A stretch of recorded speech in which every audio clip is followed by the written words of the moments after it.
우리가 이런 사람들을 종종 만나지요. 그리고 참 답답합니다. 예수님을 만나야지 인생이 필 텐데 이런 부정적인 생각 때문에 교회로 오지 않는 사람들을 보면은 참 안타깝고 답답함을 느낍니다. 보통은 교회가 굉장히 좋은 곳입니다. 그런데 몇몇 대형 교회나 알려진 교회 문제 때문에 사회에 이런 부정적인 인식을 심어주는데 사실은 대부분의 교회가 그렇지 않다는 거, 이 사실 때문에 더욱 답답하지요.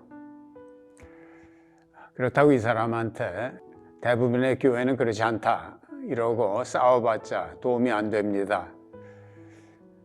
우리는 논쟁에서 이기고자 하는 것이 목적이 아니라 교회로 인도하는 것이 목적이기 때문에 그럴 때는 동의해 주는 것이 최선입니다.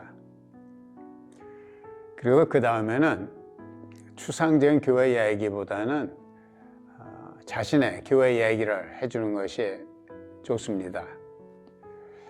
교회에 나올 때 얻어지는 유익을 말해주는 겁니다. 이분이 좀 지적인 분이고 지적인 추구를 하는 분이라고 그러면 상 공부나 성경 공부를 소개해 주는 것이 좋습니다. 이분이 외로워하는 분이면 목장, 가정교회를 소개하는 것이 좋습니다. 또 이분이 뭔가 선한 일을 하고 싶은 분이면 교회에서 할 수 있는 많은 봉사활동에 관해서 말해주는 것이 좋습니다. 그러나 우리가 아무리 설득하고 설명한다 할지라도 그 사람 마음이 바뀌는 것은 아닙니다.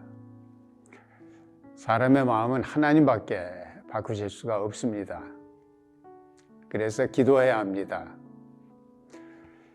우리가 기도할 때 알아야 하는 것은 어떤 분을 교회로 인도한다 하는 것은 치열한 영적 싸움이다 하는 것을 알고 있어야 합니다. 자기 종노릇하는 사람을 그리스도에게 빼앗기지 않고자 하는 악마의 치열한 저항이 있을 겁니다.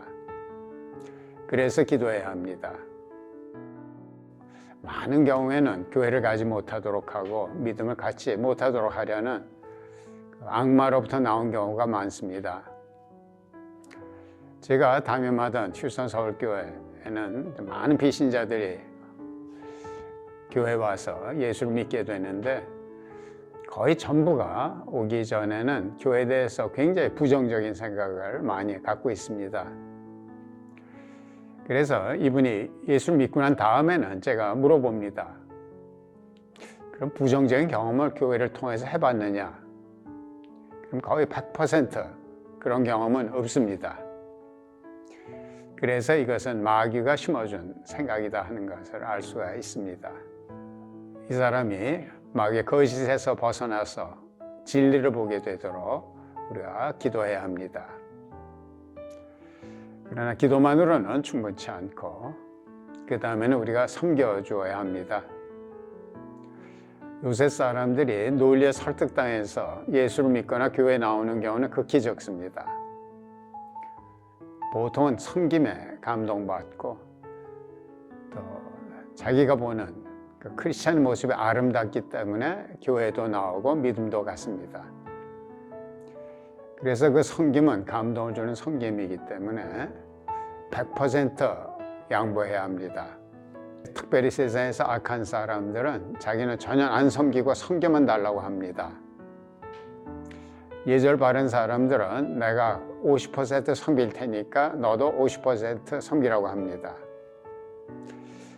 이거는 감동을 주지 못합니다. 섬김은 100% 섬김이라야 감동을 줍니다.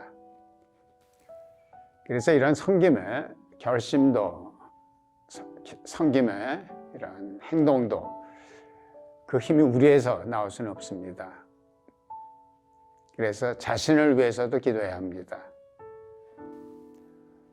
그래서 우리가 부정적인 생각을 가진 사람이 질문이 있으면 최선을 다해서 답하고 그 다음에 그 사람을 위해서 기도하고 그 사람을 섬겨주는 겁니다.